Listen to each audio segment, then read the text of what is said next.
আসসালামু আলাইকুম। কি অবস্থা সবাই? আশা করি ভালো আছেন। আল্লাহ তাআলার দয়া এবং আপনাদের ভালোবাসায় আমি অনেক ভালো আছি। তো আজকে ভিডিওটা হচ্ছে দীর্ঘ 1 বছর পরে আবারও চলে যাচ্ছি আপন গ্রামে, যেখানে মিশে আছে হাজারো স্মৃতি এবং মায়া, মমতা এবং ভালোবাসা, যেখানে রয়েছে মা বাবা, যেখানে সবকিছু হাজার হাজার স্মৃতি। সো এরপরে আমি আমার কাপড় চোপড় সবকিছু ভালোভাবে ভাঁজ করে গুছিয়ে নিলাম। সবকিছু ভালোভাবে গুছিয়ে এরপরে বেরিয়ে পড়লাম বাসার থেকে। এরপরে এখানে গাড়ির জন্য অপেক্ষা করতেছিলাম অনেকক্ষণ। সো অনেকক্ষণ অপেক্ষা করার পরে ফাইনালি আমাদের গাড়ি চলে আসছে। এখন সোজা চলে যাব কাউন্টারে।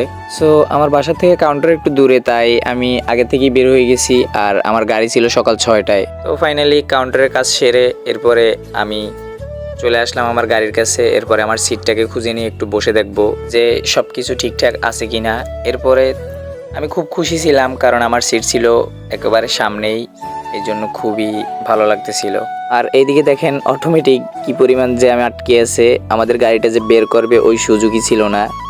তো ঈদের সময় কিছুই করার নাই, দেখা যাক কি করা যায়। তো আল্লাহর রহমতে অনেক কষ্টে জ্যাম থেকে বের হলাম।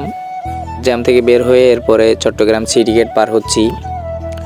তো আমার গাড়ি ছিল সকাল 6টায়। এখান থেকে চট্টগ্রাম থেকে বের হইতে হইতে আমার প্রায় 7টা সাড়ে 7টা লেগে গেছিলো। আর একটা জিনিস হচ্ছে, এই যে গাড়িটা, আপনারা যদি কেউ এই গাড়িটা চিনে থাকেন তাহলে কমেন্ট বক্সে একটু বলে যান। এই গাড়িটাতে আমি এতগুলো চাক্কা এর আগে আমি কখনো কোনো গাড়িতে দেখি নাই। মানে সম্পূর্ণ গাড়িটাই লাগে যেন চাক্কার উপরে। অনেক বড় ছিল গাড়িটা। তো কিছু দূর আসতে না আসতে আমাদের গাড়ির তেল শেষ। এখন আমাদের গাড়িতে তেল নিবে, এর জন্য দাঁড়াইছিল একটা পেট্রোল পাম্পে। তো এখানে প্রায় 20 মিনিট লাগাইছিল, প্রায় 20 মিনিট লেগে গেছে তেল নিতে নিতে। তো তেল নেওয়া শেষ, এখন আমাদের গাড়ি আবারও টান দেওয়া হবে। তো আলহামদুলিল্লাহ তেল নেওয়া শেষ, এখন আবারও গাড়ি রানিং। তো চলতেছে গাড়ি। আর এইদিকের রাস্তাগুলোর প্রশংসা করলে মানে শেষ হবে না, এতই সুন্দর ছিল রাস্তা যে যেটা একবারে বলার বাইরে ছিল। আর কিছু দূর যাইতে না যাইতে নদী বাজে, আর এই নদীর উপরে থাকে ব্রিজ, এগুলো দেখতে আরো সুন্দর। নদীর পাড়ে অনেক নৌকা থাকে, ট্রলার থাকে। তো সবকিছু ফেলে এখন চলে আসলাম ঢাকায়। ঢাকা ফ্লাইওভার দিয়ে যাচ্ছি। নিচে প্রচন্ড জ্যাম ছিল, তাই আমরা ফ্লাইওভারের উপর দিয়ে যাইতেছি। সো ফ্লাইওভার পার হওয়ার পরে আমরা সোজা চলে আসলাম পদ্মা সেতুতে। আর পদ্মা সেতুতে ওঠার পরে গাড়ির যেই টান ছিল, আর পদ্মা সেতুর চতুর্দিকের যে ভিউ, জাস্ট এক কথায় ওয়াও। আপনাদেরকে বলে বোঝানো যাবে না। চতুর্দিকের ভিউসটা ছিল অন্যরকম, সেই রকমের, বলে বোঝানো যাবে না।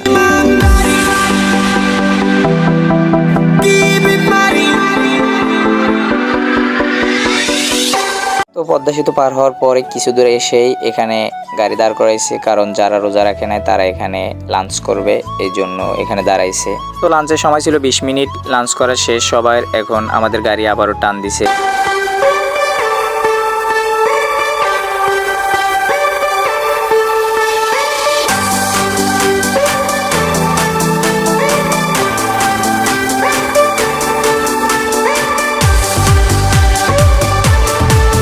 এরপরে চলে আসলাম আমাদের বরিশাল একটা ব্রিজের উপরে। এই ব্রিজটাও খুব সুন্দরই ছিল, যা আপনাদেরকে বলে বোঝানো যাবে না। খুবই সুন্দর, এটার চতুর্দিকে একটু গ্রামীণ দৃশ্য, তো তাই আরো বেশি সুন্দর। তো আমরা এখন এই আমাদের বরিশালের ব্রিজ পার হচ্ছি। তো ব্রিজটা পার হওয়ার পরেই সন্ধ্যা হয়ে গেছিল। তো আমি চট্টগ্রাম থেকে রওনা দিছি সকাল 7টা বাজে। আস্তে আস্তে প্রায় 16 ঘন্টা লেগে গেছিল। তো আমি বাড়ি পৌঁছানোর আগে রাত হয়ে গেছে, রাতের 9টা বেজে গেছিল, অন্ধকার হয়ে গেছিল চারিদিক। তো গাইস, আল্লাহ হাফেজ, ভালো থাকবেন, সুস্থ থাকবেন। আর আমার এই ভিডিওটা যদি ভালো লেগে থাকে একটা লাইক দিয়ে আমার পাশেই থাকবেন।